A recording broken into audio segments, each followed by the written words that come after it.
What is up, Instagram, YouTube, wherever you're watching this from? I just wanted to make this video real quick. I made videos before about my political views, but I feel like I want to reiterate because of a movement that struck the internet waves called the WalkAway movement, where people are talking about why they left the Liberal Democratic Party, whatever you want to call it. I was raised a Democrat. I was raised to believe that, Republicans, conservatives who are old school, right wing, racists who wanted to keep America like the 1940s or the slavery times.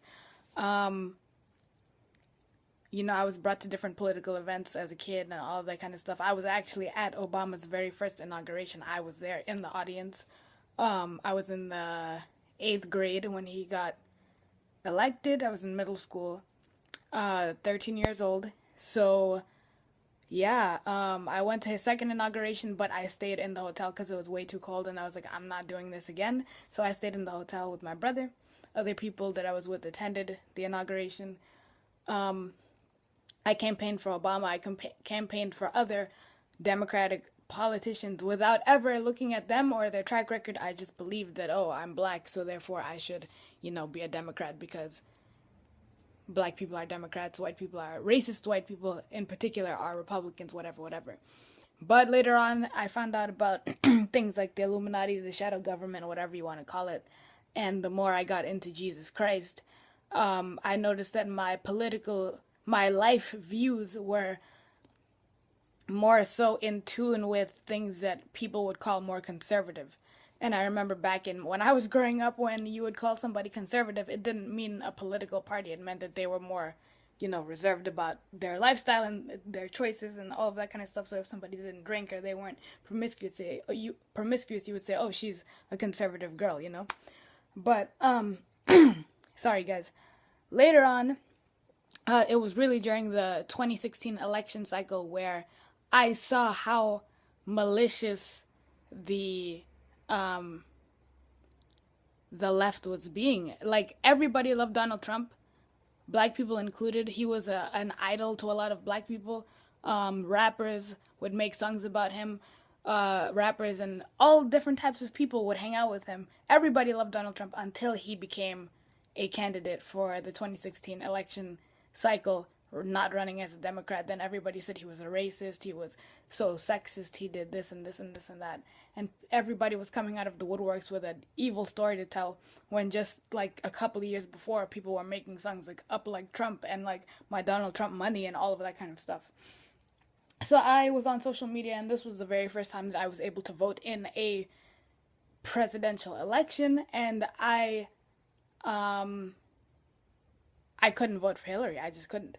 And I couldn't vote for her because I really researched her history, researched the type of person that she was, and my better consciences would not let me vote for Hillary. I couldn't do it. So I did vote for our current president, and I will vote for him again in 2020. And just seeing how the left has become or is extremely dehumanizing. They are not into logic. It's all about your emotions. It's all about, I feel like this, so therefore it's fact. And when you try to hit them with the facts, even basic facts like the history of their own party, like how Margaret Sanger, who started Planned Parenthood, was actually a member of the KKK. She spoke to women in the KKK and said, we don't want word to go out that we actually are trying to exterminate the Negro race. She was into eugenics. She was into sterilizing black women, which she did, giving black women hysterectomies. And Hillary Clinton said that Margaret Sanger is her idol.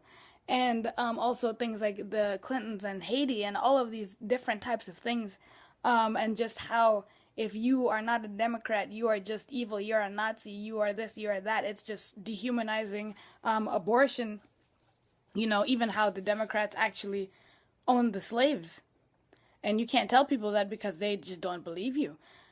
And they, like I said, founded the Ku Klux Klan and all of these different things. So I got off the Democrat plantation, and I noticed that, there's a quote that says, if you do the same thing over and over and expect the same different results, that's insanity. So voting for these Democrats over and over and over and over, and they're doing nothing for inner cities, they're doing nothing for black people, they're doing nothing except turning right around. Maxine Waters, her district in California that she's been elected in to run for so many years. It's like the poorest county or the poorest district in California. It looks like a tornado just ran through the place. Like, I literally saw a video of it the other day and I was just in shock, because what is she doing? She shouldn't be running around telling people to hurt Trump supporters. She should go and fix what she's supposed to fix, but she's not. So yeah, guys, I just wanted to talk about the walkaway movement, why I personally walked away. I don't see myself ever returning to the Democrat Party. So yeah, that's that's just, I just wanted to say that if you think that, your feelings towards me change, it doesn't matter. I don't really care, but I'm not a hateful person. I don't hate anybody. I don't hate anyone because they're gay or they're whatever, anything like that. Like, I literally love everybody. That's just my political views are just that I'm not a Democrat. I'm not. So, yeah. I hope you guys have a great day. I just wanted to explain that and just make this little video and say that, yo, if you want to walk away, don't be afraid, don't be ashamed. People are going to say whatever they want regardless. And don't let anybody stereotype you just because you're black, just because you're gay, just because you're whatever, doesn't mean that you can't be a free thinker, like my boy Kanye West said and Candace Owens. And yeah, guys, stay strong, stay awesome. I love you guys, regardless of what you think or what you believe. And God loves you too. So yeah, it doesn't matter. God is above politics. And no matter who's the president, Jesus is the King of Kings anyway, so it's all good. Anyways, y'all, have a great one. Stay awesome. Peace.